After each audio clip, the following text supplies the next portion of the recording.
Hello बच्चों, नमस्कार। जितने भी छात्र हमारे हैं, जितने भी छात्र अब क्लास 9 में जाने वाले हैं, क्लास 8 का एग्जाम देने के बाद क्लास 9 में, यहां से अब स्टार्ट हो गया है क्लास 9 का न्यू बैच। और आज से यहां पर मिलेंगे प्रत्येक दिन आपको यानी चैप्टर बाय चैप्टर और टॉपिक बाय टॉपिक सारे वीडियो फ्री ऑफ कॉस्ट, यानी एक भी रुपया नहीं खर्च करना है। यूट्यूब पर पूरा क्लासेज आपका होगा लाइव और रिकॉर्डिंग, पूरा आपका हर टॉपिक का क्लासेज होगा। इसलिए याद रखना, यदि पहली बार आए हैं तो इस वीडियो को सब्सक्राइब करो और अब इस वीडियो में लाइक कर दो और अपने दोस्तों को शेयर करो, एकदम फटाफट शेयर कर दो, क्योंकि यहां से अब शुरुआत हो रही है तुम्हारी नया जर्नी क्लास 9 के लिए। जो भी क्लास 8 से क्लास 9 में जा रहे हैं, जितने भी विद्यार्थी 2026-27 सेशन के लिए तैयारी करना चाह रहे हैं और क्लास 9 में जाने वाले हैं, वो सारे लोग का स्टार्ट हो गया यहां से। तो स्टार्ट करो आज के बाद से और मजबूत पिलर के साथ खड़ा करो। तो बढ़ते हैं आज की क्लास में है सर क्लास 9 का विज्ञान अध्याय 1, हमारे आसपास के पदार्थ। पहला नंबर चैप्टर है हमारे आसपास के पदार्थ। यहां पर ध्यान देना है, यहां रटाया नहीं बल्कि पूरा और पूरा कॉन्सेप्ट से समझाया जाएगा और एक एक क्वेश्चन आपको समझ में आ जाएगा। तो बहुत आसान भाषा में तुम्हें समझाया जाएगा, इसलिए ध्यान देना है कि रेगुलर आना है। प्रत्येक वीडियो में वीडियो को सब्सक्राइब कर लो और एक एक नोट्स को भी बनाते जाना। बहुत ही आसान जर्नी है, अच्छे मार्क्स आएगा। तो बढ़ेंगे क्लास की ओर, ठीक है। तो पहला टॉपिक आपके बीच है पदार्थ क्या है, क्योंकि इसके बारे में हमने पहले समझाने का प्रयास करेंगे। सबसे पहले समझो कि भैया पदार्थ हैं क्या, पदार्थ के बारे में जानकारी प्राप्त कर लो पहले। सबसे पहले पदार्थ, क्योंकि तुम्हारे बीच है पदार्थ, तो ध्यान देना है कि पदार्थ है क्या। पदार्थ क्या है?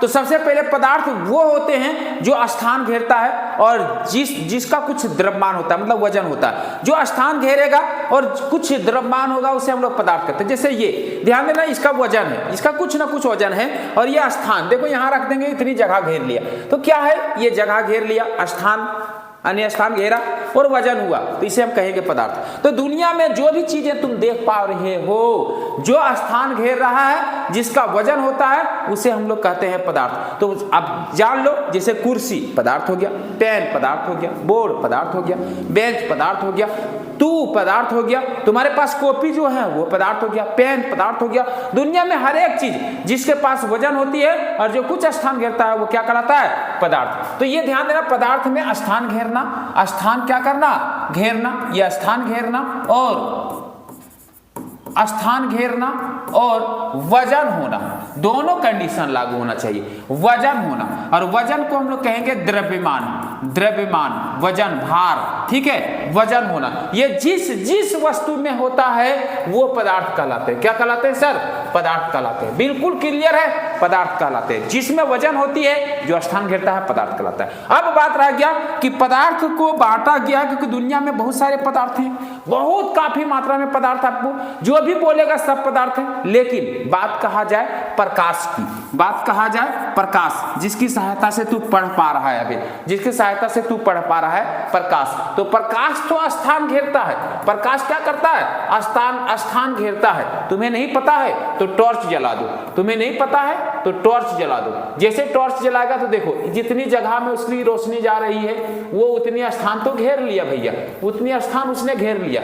लेकिन भैया अब बता दो, प्रकाश को यानी इसको उठाएंगे, इसको लाइट को, जो लाइट निकला इससे ऊर्जा जो निकली उसको उठाना है। तो यदि उसको उठाया जाएगा क्या वजन होगी, क्या वजन नहीं होगा, वजन नहीं होगा, लेकिन स्थान घेरेगा तो उसे पदार्थ नहीं कहेंगे। जिसमें दोनों कंडीशन होगा उसी को पदार्थ कहेंगे। क्लियर है? तो प्रकाश हो गया, घेरना, विचार, ये सब सारे पदार्थ नहीं है, बल्कि सारे वस्तुएं जिसमें स्थान, जो स्थान घेरने की क्षमता होती है और जिसमें वजन होता है। चाहे एक सुई क्यों ना हो, सुई भी वजन होता है, उसका भी, वो भी स्थान घेरता है, तो हम उसे कहेंगे पदार्थ। क्लियर है यहाँ तक? चलो पदार्थ तो क्लियर है। अब पदार्थ तो दुनिया में काफी मात्रा में है, पदार्थ तो दुनिया में काफी मात्रा में है, लेकिन बात रह गया भैया, पदार्थ को इतनी मात्रा में है तो कैसे पता चलेगा कौन सी पदार्थ किस प्रकार से है। तो इसी रूप में पदार्थों का वर्गीकरण कर दिया गया। इसी रूप के लिए पदार्थों का क्या कर दिया गया, वर्गीकरण, पदार्थों का वर्गीकरण। ध्यान देना, एकदम बारीकी ढंग से समझा रहे सर, रटना नहीं है, ठीक है, समझना है। पदार्थों का वर्गीकरण किया गया है। वर्गीकरण।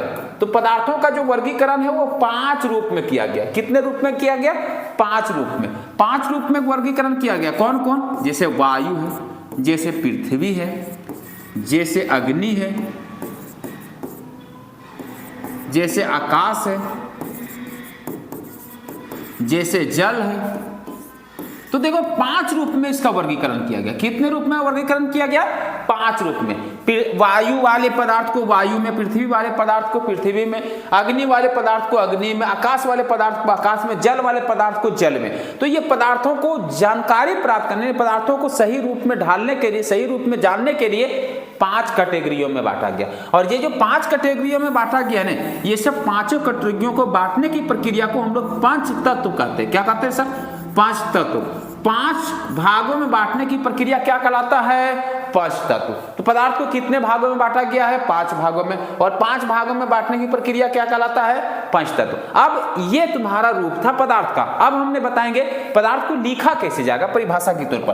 तो फटाफट आते हैं पदार्थ की परिभाषा के तौर पर हम लोग कैसे लिखते हैं। तो सबसे पहला है पदार्थ। पदार्थ किसे कहते हैं? अभी हमने क्या बोले पदार्थ में? हमने बोले कि पदार्थ वही हो सकता है जो स्थान घेरता है, जिसमें वजन होती है, द्रव्यमान होता है, उसे हम लोग कहते हैं पदार्थ। तो देखो वैसे प्रकार के वस्तु में जिसका द्रव्यमान होता है और कुछ स्थान घेरती है, कुछ स्थान घेरती है, कुछ स्थान घेरती है, उसे क्या कहते हैं? पदार्थ कहते हैं। क्लियर है? जैसे पत्थर। अब पत्थर को बता दो स्थान घेरता है या नहीं? घेरता है। जैसे बादल स्थान घेरता है आराम से। तारे स्थान, पौधे स्थान घेरते हैं, वजन भी होते हैं। ठीक है? पशु इत्यादि जितने भी चीज है जो स्थान घेरते हैं, जिसमें क्या होते हैं? जिसमें वजन होती है, सारा क्या कहलाता है? पदार्थ कहलाता है। पदार्थ क्लियर हो गया। चलो अब हम लोग आएंगे पदार्थ को कितने भागों में बांटा गया। तो ध्यान देना, पदार्थ को 5 मूल तत्वों में बांटा गया। पदार्थ को कितने मूल तत्वों में बांटा गया है? 5 मूल तत्वों में। पदार्थ का वर्गीकरण, अभी हमने क्या बोला? पदार्थ का वर्गीकरण कितने मूल तत्वों में हुआ है? 5 मूल तत्वों में। पदार्थ को 5 मूल तत्वों में, पदार्थ को 5 मूल तत्वों में बांटा गया। क्लियर है? पदार्थ को 5 मूल तत्वों में बांटा गया। जैसे कौन कौन से तत्व हैं? वायु है, पृथ्वी है, अग्नि है, जल है और आकाश है। क्लियर है? पदार्थ को कितने मूल तत्वों में बांटा गया? 5 मूल तत्वों में। क्लियर है यहां तक? चलो आगे हम लोग टॉपिक में आते हैं। अगला हम लोग देखेंगे, अगला पंचतत्व क्या कहलाता है? पंचतत्व किसे कहते हैं? यहां लिखना है पंचतत्व। ठीक है? क्या लिखना है? पंचतत्व। तो पंचतत्व किसे कहते हैं समझना है। अभी हमने क्या बोले? पदार्थ को 5 भागों में बांटा गया है, उसी को कहते हैं पंचतत्व। उस प्रक्रिया को कहा जाता है पंचतत्व। तो यहां पर फटाफट देखो, पदार्थ को 5 मूल तत्वों में वर्गीकृत करने की प्रक्रिया को पंचतत्व कहते हैं। यहां पंचतत्व लिखेगा, पंचतत्व कहते हैं। क्लियर है? पदार्थ को 5 भागों में यानी 5 मूल तत्वों में वर्गीकृत करने की प्रक्रिया क्या कहलाता है? पंचतत्व। जैसे वायु, पृथ्वी, अग्नि, जल और आकाश, ये 5 मूल तत्व हुआ। ये 5 मूल तत्व को हम लोग क्या कहते हैं? पंचतत्व कहते हैं। क्या कहते हैं? पंचतत्व कहते हैं। पदार्थ को 5 भागों में बांटने की प्रक्रिया क्या कहलाता है? पंचतत्व कहलाता है। क्लियर है यहां तक? चलो अगले पॉइंट पर आएंगे। रटना नहीं है, सिर्फ और सिर्फ समझना है, बस छबेला खत्म। आगे हम लोग देखेंगे पदार्थ के गुणधर्म। पदार्थ के कितने गुणधर्म हैं? तो पदार्थ के मुख्यतः 2 गुणधर्म होते हैं। ठीक है? पदार्थ को मुख्यतः कितने गुणधर्म हैं? 2 गुणधर्म, एक भौतिक गुणधर्म और दूसरा रासायनिक गुणधर्म। एक भौतिक गुणधर्म और दूसरा रासायनिक गुणधर्म। क्लियर है? पदार्थ के कितने गुणधर्म? 2 गुणधर्म। पदार्थ के 2 गुणधर्म है। गुणधर्म में बोला जाए तो पदार्थ के 2 गुणधर्म है। कितने? 2 गुणधर्म। कौन कौन? एक भौतिक गुणधर्म और दूसरा कौन सा है? रासायनिक गुणधर्म। भौतिक गुणधर्म और रासायनिक गुणधर्म। क्लियर है यहां तक? पदार्थ के कितने गुणधर्म? 2 गुणधर्म, भौतिक गुणधर्म और रासायनिक गुणधर्म। हमें भौतिक गुणधर्म पढ़ना है, इस चैप्टर में रासायनिक गुणधर्म को नहीं पढ़ेंगे। क्लियर है यहां तक? चला आगे बढ़ेंगे। भौतिक गुणधर्म है क्या, इसके बारे में जानेंगे। सभी पदार्थ छोटे छोटे कणों से मिलकर बना होता है। सभी पदार्थ किससे बना होता है? छोटे छोटे कणों से मिलकर बना होता है। पदार्थ के कण इतने छोटे होते हैं कि हम कल्पना भी नहीं कर सकते हैं। यानी पदार्थ के कण इतने छोटे होते हैं कि हम इसकी कल्पना भी नहीं कर सकते हैं, क्योंकि हमने अपनी नंगी आंखों से भी नहीं देख सकते हैं, इतनी छोटी होती। क्लियर है यहाँ तक? चलो अगला टॉपिक हमारे बीच है पदार्थ के कणों की विशेषताएं क्या है। पदार्थ के कणों की मुख्य विशेषताएं, वीवीआई क्वेश्चन से याद रख लेना, वीवीआई क्वेश्चन से पदार्थ के कणों की मुख्य विशेषताएं हैं, यानी निम्नलिखित विशेषताएं हैं। पदार्थ के कण क्या होते हैं? निरंतर गतिशील होते हैं, मतलब एक जगह से दूसरा जगह जाने के लिए वो स्वतंत्र रहते हैं। जैसे गैस के कण, देखो गैस का नोजल जैसे दबाएंगे तुरंत गैस निकलना स्टार्ट होगा और दूसरा जगह जाने के लिए वो तैयार हो जाएगा। तो पदार्थ के कण होते हैं क्या? निरंतर गतिशील होते हैं। दूसरी क्या है? पदार्थ के कणों के बीच रिक्त स्थान होता है। रिक्त स्थान मतलब देखो यहाँ पर वायु है पर हमें दिख नहीं रहा। जब अपना हाथ को हम चलाएंगे तो वायु के रिक्त स्थान में हमारा हाथ जा रहा है, बाकी बस साइड में वायु हट रहा है। जब ऐसे करते हैं तो वायु को लेते हुए आ जा रहा है, तो वायु को लेते हुए आ रहा है तो उसके रिक्त स्थान में मेरी हाथ जा रही। तो पदार्थ के कणों के बीच क्या होता है? रिक्त स्थान होता है। क्लियर है? और तीसरा नंबर में हम लोग कहेंगे पदार्थ के कण एक दूसरे को आकर्षित करता। आकर्षित मतलब एक दूसरे की ओर आकर्षण करता है, मतलब बल, एक आकर्षण बल द्वारा ये पकड़े रहता है। जैसे हम लोग बर्फ के कण, पत्थर के कण, लकड़ी के कण देखा जाए मजबूत क्यों होते हैं? क्योंकि उसका कण एक दूसरे को पकड़ के रखते हैं, उसे छोड़ने में बहुत तकलीफ होती है। ठोस के कणों की आकर्षण बल बहुत ज्यादा होता है। क्लियर है यहाँ तक? तो देखते हैं विशेषताएं क्या है। पदार्थ के कणों की विशेषताएं निम्नलिखित है। कौन कौन से हैं? पदार्थ के कणों के बीच रिक्त स्थान होते हैं। क्लियर है? पदार्थ के कणों के बीच क्या होते हैं? रिक्त स्थान होते हैं। दूसरा है पदार्थ के कण निरंतर गतिशील होते हैं। क्लियर है यहाँ तक?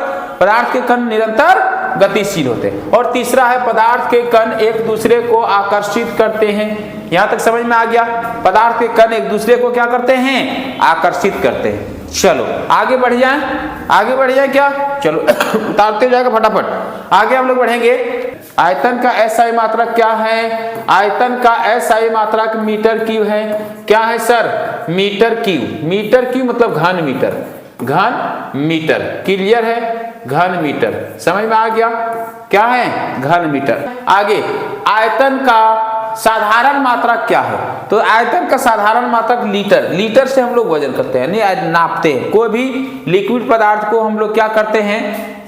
लीटर द्वारा मापा जाता है। जैसे तेल लेते हैं तो लीटर द्वारा, है ना? पानी, दूध को किसी को देते हैं तो लीटर द्वारा।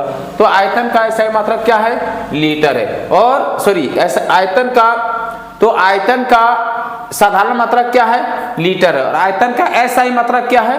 तो घन मीटर है। क्लियर है? एसआई मात्रक और साधारण मात्रक दोनों को अंतर है। साधारण मात्रक लीटर और एसआई मात्रक घन मीटर। क्लियर है यहाँ तक? चलो अब आएंगे समावेश। समावेश किसे कहते हैं? समावेश का मतलब है दो पदार्थ या दो से अधिक पदार्थ के कण आपस में मिलना, आपस में मिलाना। और आपस में मिलाना यदि मिला दिया जाएगा तो उसी को कहेंगे समावेश, मतलब मिल जाएगा तो उसे कहेंगे समावेश। देखेगा नहीं, मिल जाएगा।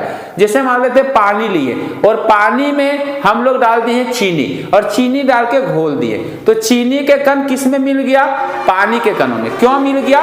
क्योंकि पानी के कण में जो है रिक्त स्थान था। क्या था? रिक्त स्थान। पानी के कण में क्या था? रिक्त स्थान था। तो वही रिक्त स्थान में चीनी के कण जाके घुल गया। क्या हो गया? घुल गया। और यही घुलने की प्रक्रिया क्या कहलाता है? यही घुलने की प्रक्रिया समावेश कहलाता है। क्या कहलाता है? समावेश। क्लियर है? एक पदार्थ के कण दूसरे पदार्थ के कणों में घुल जाना क्या कहलाता है? समावेश कहलाता है। तो पदार्थ के कण एक दूसरे कणों में घुल जाना, क्या होना? घुल जाना जाते हैं, इस प्रक्रिया को क्या कहते हैं? समावेश कहते हैं। क्लियर है यहाँ तक? कोई दिक्कत है? जैसे पानी में चीनी के कण घुल जाना, पानी में चीनी के कण घुल जाना क्या कहलाता है? समावेश कहलाता है। क्या कहलाता है? समावेश कहलाता है। क्लियर है यहाँ तक? कोई दिक्कत? किसी प्रकार की दिक्कत किसी को? किसी प्रकार की दिक्कत? तो ठीक है, ज्यादा लंबा वीडियो आज नहीं बनाएंगे। रेगुलर हमारे बीच जुड़ते जाइए। रेगुलर हम अलग अलग टॉपिक पर चर्चा करेंगे, पूरे चैप्टर बनाएंगे और पूरे चैप्टर को एकदम फ्री ऑफ कॉस्ट पढ़ाएंगे। कोई झंझट नहीं, किसी से कहीं लेने देने की जरूरत नहीं। यहाँ आ जाओ, पढ़ो और एक अच्छा मार्क्स, एक ट्यूशन के रूप में आप ऑफलाइन क्लास का मजा लो और पढ़ो। ठीक है, तो आज की क्लास को हम यहीं समाप्त करते हैं। जय हिंद, जय भारत। फिर मिलेंगे कल अगले क्लास में।